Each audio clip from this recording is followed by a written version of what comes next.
Hey guys, I'm Asmussen, and welcome back to another tryout. Today's tryout is on Star Wars Jedi Survivor. This wasn't the game that I had in the tryout schedule for this week.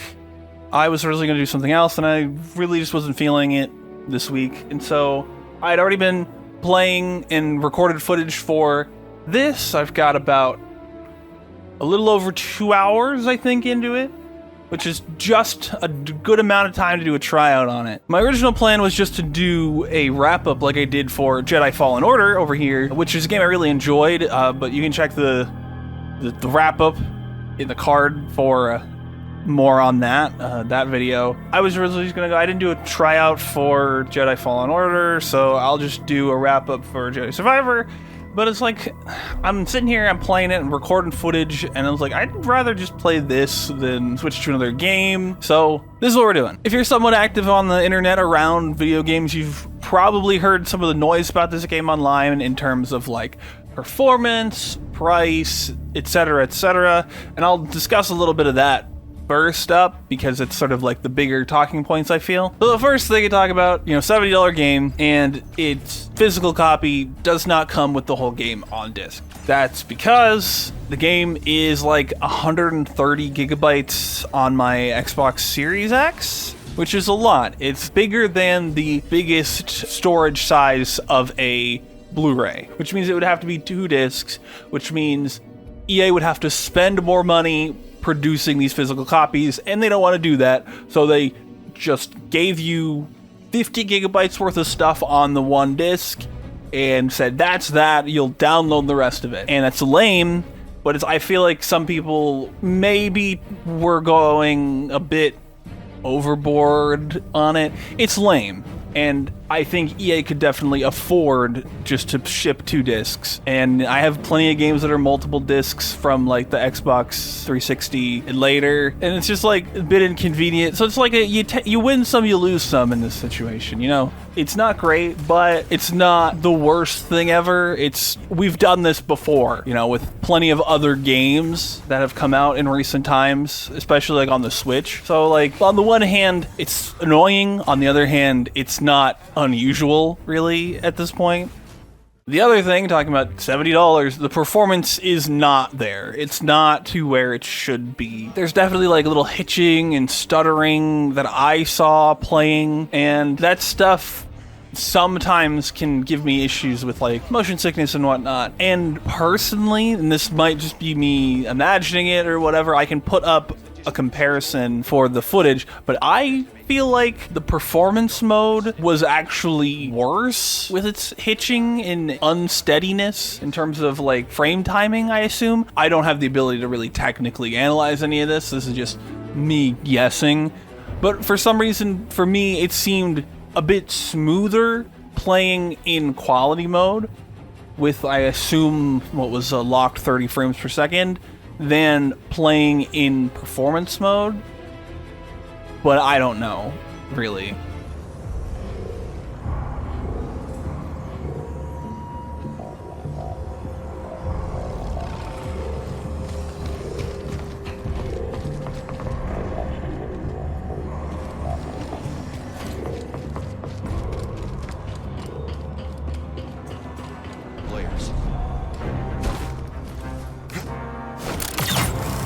Bravo used to fly for the Republic. Ex-military.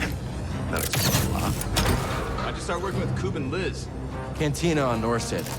Bounty hunter got the drop on me. Twins threw him down a mine shaft. Friends ever since. So I think that's the main points of online contention covered, so let's get into more my things that I noticed while playing. First off, Coruscant, really great. I really like the depiction of Coruscant here in this opening chapter. I liked visually how Coruscant felt to be in, and it really makes me miss the fact that we are never going to get 1313. I'd say largely the graphics are good, the very pretty looking game. It's visually appealing, but like I said, there's going to be some variance in that in experience, I imagine, because like I mentioned, I think the quality mode runs better than the performance mode, and obviously if people have a different experience with that, they will probably be experiencing less visual quality because they're playing on a mode that prioritizes frame rate to 60. I assume that's how it works. There's going to be your mileage may vary in terms of like how good the game looks. But compared to my original Xbox One footage of Jedi Fallen Order, man, does it look good, you know?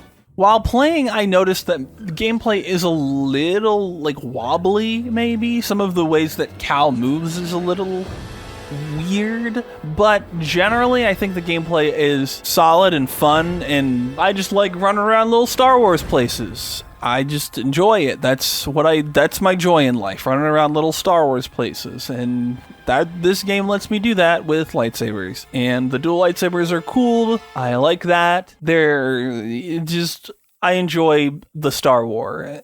I don't know.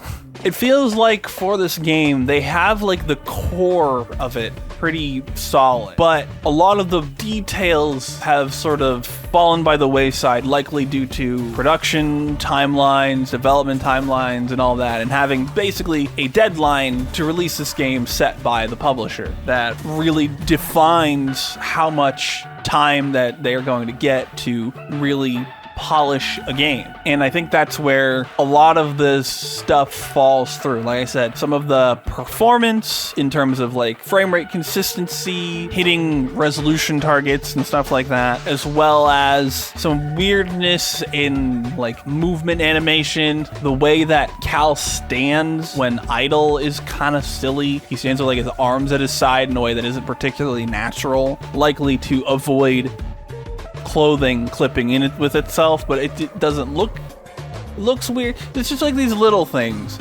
and I don't think it overall diminishes from my enjoyment of the game. The performance more so than these other things, but it definitely comes to like, we need to like, as an industry, I think finishing games again is important. That's not a hot take of any variety, but it's like bigger publishers feel like they've largely lost sight of like finish a game and then release it, because of all of the success stories. There's like pseudo success stories of like finishing a game after release. You know, your No Man's Sky, those sorts of games that like lucked out and had very dedicated development teams that put in all sorts of effort for literal years to fix those problems. And like a lot of these AAA developers won't really do that anymore. Like they're like, oh, we can fix it in post. No, we won't. That's how a lot of these cycles work. That's what happened with, you know, Anthem. When it doesn't work out that way, in the case of like Cyberpunk, that's great. Wonderful, but we shouldn't be continuing. I feel like we should have learned from Cyberpunk and stopped releasing unfinished games, because Cyberpunk barely redeemed itself. Yeah. I'm rambling a bit now, so we'll get into my conclusion here, which is I'm gonna say pass ? I don't know, with its performance issues and stuff like that, that $70 is a thing to do. Or even, you know, $90 if you bought the deluxe edition. I bought the deluxe edition content after the fact on like a slight discount through Game Pass, EA Play or whatever. It's not worth that kind of money, really, with how the performance and stuff is like not all there the way it needs to be. So like, get it on sale in the future at some point. It's definitely going to be a game that like I'm probably going to recommend to people. I will do a wrap up on it once I'm done with it, like I did with Jedi Fallen Order, but like I can't think of anything too much that would like really make me go, I hate this, by the time we get to that point. So it's like, this is probably something I'm going to be recommending, and I want to be able to wholeheartedly recommend it, but like, especially as of right now, when there's still performance issues, at least as far as I know, get it on sale in the future at some point. That's my verdict. All right, so we're just going to get out of here. I've rambled a bit too much. So go in the description, you find a Beacon.ai link. It'll take you to all sorts of places of mine, like Patreon, Bandcamp, Redbubble, etc. Like it if you've liked it, dislike it if you didn't, subscribe if you want to keep with us in other shows. I do lots of stuff on the channel, mostly this right now, but I work on all sorts of things. Leave a comment. Have you played Jedi Survivor or Jedi Fallen Order or a different Star Wars game? Jedi Knight 2? Dark Forces? Knights of the Old Republic? Episode 1 Racer? Leave a comment. Tell me what you think about Star Wars, I guess. Share the video. Do the things. Anyway, thanks so much for watching. I'll see you next time. Bye!